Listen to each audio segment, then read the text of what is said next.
Lección 10. Para el 2 de septiembre de 2017. Los dos pactos. Sábado 26 de agosto. Para memorizar. Mas la Jerusalén de arriba, la cual es madre de todos nosotros, es libre. Gálatas 4:26. Los cristianos que rechazan la autoridad del Antiguo Testamento a menudo consideran que la entrega de la ley en el Sinaí es inconsistente con el Evangelio. Concluyen que el pacto dado en el Sinaí representa una era, una dispensación, de la historia de la humanidad en la que la salvación se basaba en la obediencia a la ley. Pero, debido a que el pueblo fracasó en vivir según las demandas de la ley, Dios, dicen ellos, puso en rigor un nuevo pacto, un pacto de gracia por medio de los méritos de Jesucristo. Esta, entonces, es su comprensión de los dos pactos. El antiguo, basado en la ley, y el nuevo, basado en la gracia. Por más que esta visión sea común, está equivocada. La salvación nunca fue por la obediencia a la ley. El judaísmo bíblico, desde sus inicios, siempre fue una religión de la gracia. El legalismo que Pablo estaba confrontando en Galacia era una perversión, no solamente del cristianismo sino también del Antiguo Testamento mismo. Los dos pactos no son una cuestión de tiempo, sino que reflejan las actitudes humanas. Representan dos diferentes formas de intentar relacionarse con Dios, que se remontan a Caín y Abel. El antiguo pacto representa a aquellos que, como Caín, erróneamente dependen de su propia obediencia como medio de agradar a Dios. En contraste, el nuevo pacto representa la experiencia de aquellos que, como Abel, dependen completamente de la gracia de Dios para hacer todo lo que Él ha prometido. Domingo 27 de agosto. Lección 10. Los fundamentos del pacto. Muchos consideran que la interpretación que Pablo hace de la historia de Israel en Gálatas 4:21 al 31 es el pasaje más difícil de su epístola. Eso se debe a que es un argumento sumamente complejo que requiere un conocimiento amplio de las personas y los acontecimientos del Antiguo Testamento.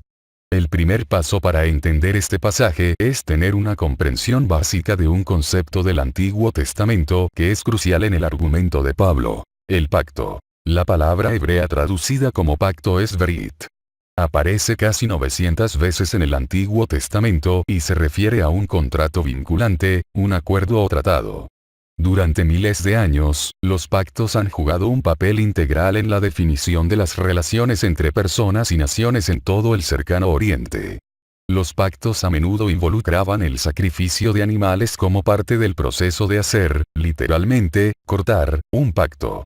Degollar animales simbolizaba lo que ocurriría con la parte que fallara en guardar las promesas y las obligaciones pactadas. Desde Adán hasta Jesús, Dios se relacionó con la humanidad por medio de una serie de promesas de pacto que se centraban en un redentor venidero y que culminaban en el pacto davídico. Génesis 12:2-3. Segunda de Samuel 7:12 al 17. Isaías 11.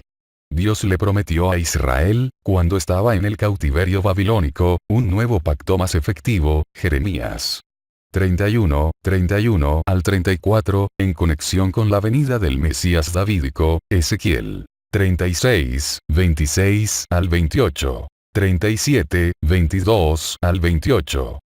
¿Cuál era la base del pacto original de Dios con Adán en el jardín del Edén antes del pecado?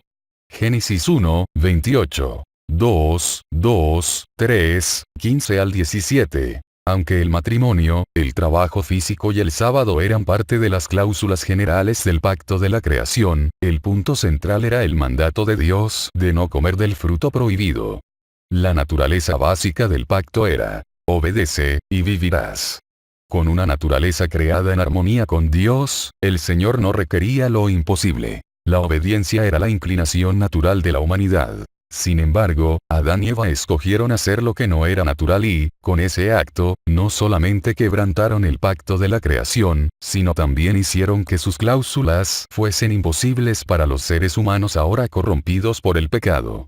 Dios mismo restauraría la relación que Adán y Eva habían perdido.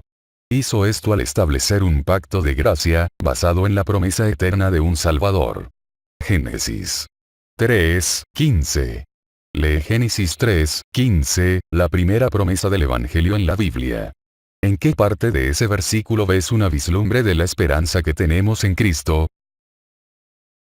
Lección 10. Lunes 28 de agosto. El pacto con Abraham. ¿Qué promesas de pacto le hizo Dios a Abraham en Génesis 12, 1 al 5? ¿Cuál fue la respuesta de Abraham? Las promesas iniciales de Dios a Abraham conforman uno de los pasajes más poderosos del Antiguo Testamento. Estos versículos están llenos de la gracia de Dios. Es Dios, no Abraham, el que hace las promesas. Abraham no había hecho nada para ganarse o merecer el favor de Dios, ni tampoco hay ninguna indicación que sugiera que Dios y Abraham de alguna manera hayan obrado juntos para crear este pacto. Dios hace todas las promesas. En contraste, Abraham es llamado a tener fe en la certeza de la promesa de Dios, no una fe endeble, sino una fe que se manifiesta cuando él deja a su familia extendida, a los 75 años. Y se marcha a la tierra que Dios le prometió. Con la bendición pronunciada sobre Abraham, y por medio de él a todos los seres humanos, el Creador renovó su propósito redentor. Había bendecido a Adán y a Eva en el paraíso, Génesis 1, 28. 5, 2, y luego bendijo Dios a Noé y a sus hijos después del diluvio, 9, 1. De este modo, Dios clarificó su promesa anterior de un Redentor que redimiría a toda la humanidad, destruiría el mal y restauraría el paraíso, Génesis 3, 15. Dios confirmó su promesa de bendecir a todas las familias de la tierra en su alcance universal. Después de 10 años de esperar que naciera el Hijo prometido, ¿qué preguntas tenía Abraham sobre la promesa de Dios? Génesis 15, 1, 6. A menudo es fácil glorificar a Abraham como el hombre de fe que nunca tuvo preguntas ni dudas. Sin embargo, la Escritura señala un cuadro diferente. Abraham creyó, pero también tuvo preguntas en el camino. Su fe era una fe en crecimiento. Como el Padre en Marcos 9, 24, Abraham básicamente le dijo a Dios, en Génesis 15, 8, creo, ayuda mi incredulidad. En respuesta, Dios, en su gracia, le aseguró a Abraham la certeza de su promesa al hacer un pacto formal con él, Génesis 15, 7 al 18. Lo que hace que este pacto sea tan sorprendente no es el hecho de que Dios haga un pacto con Abraham, sino el grado al que estuvo dispuesto Dios a condescender con él para hacerlo. A diferencia de otros gobernantes del antiguo cercano Oriente, que se mostraban reticentes a la idea de hacer promesas vinculantes con sus súbditos, Dios no solamente le dio su palabra a Abraham, sino también, al pasar simbólicamente entre las partes de los animales degollados, puso su propia vida como garantía. Por supuesto, en última instancia, Jesús dio su vida en el Calvario para hacer realidad su promesa. ¿Cuáles son algunas áreas en las que ahora debes avanzar por fe y creer en lo que parece imposible? ¿Cómo puedes aprender a seguir aferrándote de las promesas de Dios, pase lo que pase? Martes 29 de agosto. Lección 10. Abraham, Sara y Agar. ¿Por qué Pablo tiene una visión tan desdeñosa del incidente con Agar? Gálatas 4, 21 al 31. Génesis 16. ¿Qué punto crucial de la salvación está enfatizando Pablo al utilizar esta historia del Antiguo Testamento? El lugar de Agar en la historia del Génesis está directamente relacionado con el fracaso de Abraham en creer en la promesa de Dios. Como esclava egipcia en el hogar de Abraham, Agar probablemente llegó a ser posesión de Abraham como uno de los muchos regalos que Faraón le dio a cambio de Sara, un acontecimiento asociado con el primer acto de incredulidad de Abraham en la promesa de Dios, Génesis 12, 11 al 16. Después de esperar durante 10 años a que naciera el hijo prometido, Abraham y Sarai seguían sin hijos. Sarai llegó a la conclusión de que Dios necesitaba su ayuda y le dio a Agar a Abraham como concubina. Aunque resulte extraño para nosotros hoy, el plan de Sarai era bastante ingenioso. Según las costumbres antiguas, una esclava podía servir legalmente como madre de alquiler para su ama estéril. Así, Sarai podía considerar como propio a cualquier hijo que naciera de la unión entre su esposo y Agar. Aunque el plan surtió efecto, no era el hijo prometido por Dios. En esta historia, tenemos un poderoso ejemplo de cómo, al enfrentar circunstancias desalentadoras, aún un gran hombre de Dios tuvo un desliz en su fe. En Génesis 17, 18 y 19, Abraham le suplicó a Dios que aceptara a Ismael como su heredero. El Señor, por supuesto, rechazó esa oferta. El único elemento milagroso en el nacimiento de Ismael fue que Sara estuviera dispuesta a compartir a su esposo con otra mujer.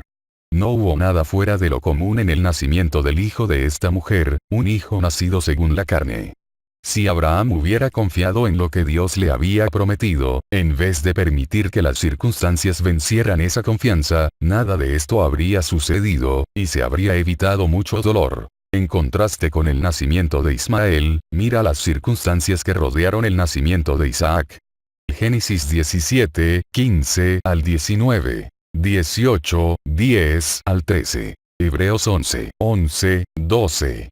¿Por qué estas circunstancias requirieron tanta fe por parte de Abraham y Sara? ¿En qué sentido tu falta de fe en las promesas de Dios te ha causado dolor? ¿Cómo puedes aprender de estos errores para confiar en Dios, más allá de las circunstancias? ¿Qué decisiones puedes tomar que puedan ayudarte a fortalecer tu capacidad de confiar plenamente en las promesas de Dios? Lección 10. Miércoles 30 de agosto. Agar en el monte Sinaí. ¿Qué tipo de relación de pacto deseaba establecer Dios con su pueblo en el Sinaí? ¿Qué similitudes comparte con la promesa de Dios a Abraham? Éxodo 6, 2 al 8. 19, 3 al 6. Deuteronomio 32, 10 al 12. Dios deseaba compartir, con el pueblo de Israel en el Sinaí, la misma relación de pacto que compartió con Abraham. De hecho, existen similitudes entre las palabras de Dios a Abraham en Génesis 12, 1 al 3, y sus palabras a Moisés en Éxodo 19. En ambos casos, Dios enfatiza lo que hará por su pueblo. No les pide a los israelitas que prometan hacer algo para obtener sus bendiciones. Más bien, deben obedecer como respuesta a esas bendiciones. En Éxodo 19, 5, Dios dice: si diereis oído a mi voz. Las palabras de Dios no implican justificación por obras. Al contrario, Él deseaba que Israel tuviera la misma fe que caracterizó la respuesta de Abraham a sus promesas, por lo menos la mayor parte del tiempo. Si la relación de pacto que Dios le ofreció a Israel en el Sinaí es similar a la que le dio a Abraham, ¿por qué Pablo identifica el monte Sinaí con la experiencia negativa de Agar? Éxodo 19, 7 al 25. Hebreos 8, 6, 7. El pacto del Sinaí tenía la intención de señalar la pecaminosidad de la humanidad y el remedio de la abundante gracia de Dios, que fue tipificada en los servicios del santuario. El problema con el pacto del Sinaí no fue de parte de Dios, sino que fueron las promesas fallidas del pueblo. Hebreos 8, 6. En vez de responder a las promesas de Dios con humildad y fe, los israelitas respondieron con confianza propia. Todo lo que Jehová ha dicho, haremos. Éxodo 19, 8. Después de vivir como esclavos en Egipto durante más de 400 años, no tenían un concepto verdadero de la majestad de Dios ni de la magnitud de su propia pecaminosidad. De la misma manera en que Abraham y Sara intentaron ayudar a Dios a cumplir sus promesas, los israelitas buscaron transformar el pacto de gracia de Dios en un pacto de obras. Agar simboliza el Sinaí, en que ambos revelan intentos humanos de obtener la salvación por obras. Pablo no está afirmando que la ley dada en Sinaí era mala o que fue abolida. Está preocupado por la comprensión legalista errada de la ley por parte de los Gálatas. En vez de servir para convencerlos de la absoluta imposibilidad de complacer a Dios por medio de la obediencia a la ley fomentó en ellos una determinación profundamente arraigada de depender de recursos personales para complacer a Dios. Así, la ley no sirvió a los propósitos de la gracia de llevar a los judaizantes a Cristo. Más bien, les cerró el paso a Cristo.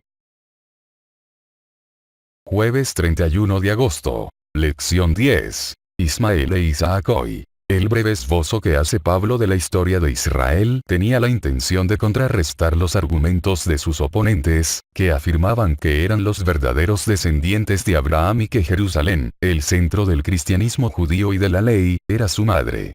Los gentiles, afirmaban ellos, eran ilegítimos. Si deseaban llegar a ser verdaderos seguidores de Cristo, primero debían convertirse en hijos de Abraham, sometiéndose a la ley de la circuncisión. La verdad, dice Pablo, es justamente lo contrario.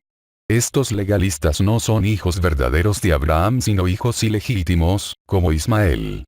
Al colocar su confianza en la circuncisión, estaban dependiendo de la carne, como hizo Sara con Agar y como hicieron los israelitas con la ley de Dios en el Sinaí.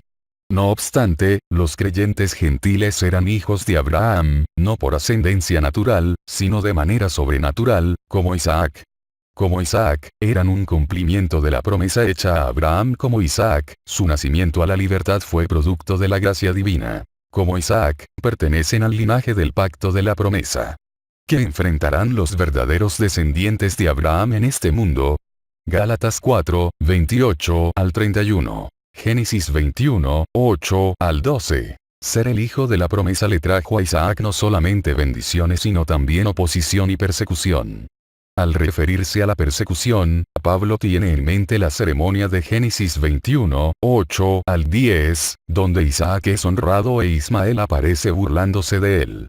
La palabra hebrea en Génesis 21, 9 literalmente significa reírse, pero la reacción de Sara sugiere que Ismael se estaba burlando y ridiculizando a Isaac. Mientras que el comportamiento de Ismael podría no parecer muy grave para nosotros hoy, revelaba la hostilidad más profunda involucrada en una situación en la que el derecho de primogenitura estaba en juego. Muchos gobernantes de la antigüedad intentaban asegurar su posición eliminando a potenciales rivales, incluyendo a hermanos, jueces. 9, 1 al 6. Aunque Isaac enfrentaba oposición, también disfrutaba de todos los privilegios de amor, protección y favor que recibía por ser el heredero de su padre. Como descendientes espirituales de Isaac, no deberíamos sorprendernos cuando sufrimos dificultades y oposición, incluso desde la familia misma de la iglesia. ¿En qué sentido has sufrido persecución, especialmente de parte de quienes están más cerca de ti, por causa de tu fe? O hazte esta pregunta difícil. ¿Podrías ser tú culpable de perseguir a otros por la fe de ellos? Piensa en eso. Lección 10 viernes 1 de septiembre para estudiar y meditar. Lee Elena de White, Patriarcas y Profetas, la Ley y los dos Pactos, páginas 333 al 343. Pero si el pacto confirmado a Abraham contenía la promesa de la redención, ¿por qué se hizo otro pacto en el Sinaí? Durante su esclavitud, el pueblo había perdido en alto grado el conocimiento de Dios y de los principios del pacto de Abraham. Dios los llevó al Sinaí, manifestó allí su gloria, les dio la ley, con la promesa de grandes bendiciones siempre que obedecieran. Ahora pues, si dais oído a mi voz, y guardáis mi pacto vosotros me seréis un reino de sacerdotes, y gente santa. Éxodo 19, 5, 6. Los israelitas no percibían la pecaminosidad de su propio corazón, y no comprendían que sin Cristo les era imposible guardar la ley de Dios. Y con excesiva premura concertaron su pacto con Dios. Sin embargo, apenas unas pocas semanas después, quebrantaron su pacto con Dios al postrarse a adorar una imagen fundida. No podían esperar el favor de Dios por medio de un pacto que ya habían roto. Y entonces, viendo su pecaminosidad y su necesidad de perdón, llegaron a sentir la necesidad del Salvador revelado en el pacto de Abraham y simbolizado en los sacrificios. De manera que, mediante la fe y el amor, se vincularon con Dios como su libertador de la esclavitud del pecado. Ya estaban capacitados para apreciar las bendiciones del nuevo pacto. Preguntas para dialogar. 1. ¿Tu caminar con el Señor se parece más al estilo del antiguo pacto o al del nuevo pacto? ¿Cómo puedes notar la diferencia? 2. ¿Cuáles son algunos problemas de tu iglesia local que están causando tensión en el cuerpo de Cristo? ¿De qué manera se están resolviendo? Aunque puede ser que seas víctima de persecución, ¿de qué manera puedes asegurarte, también, de no ser tú el que persigue? ¿Dónde está la delgada línea divisoria en esto? Ver también Mateo 18, 15 al 17. 3. ¿Cuántas veces le has hecho promesas al Señor de que no harías esto o aquello, solo para terminar haciéndolo? ¿De qué manera esta triste realidad te ayuda a entender el significado de la gracia? Resumen. Las historias de Agar, Ismael y los hijos de Israel en el Sinaí ilustran la necedad de intentar depender de nuestros propios esfuerzos para lograr lo que Dios ha prometido. Este método de justificación propia se conoce como el Antiguo Pacto.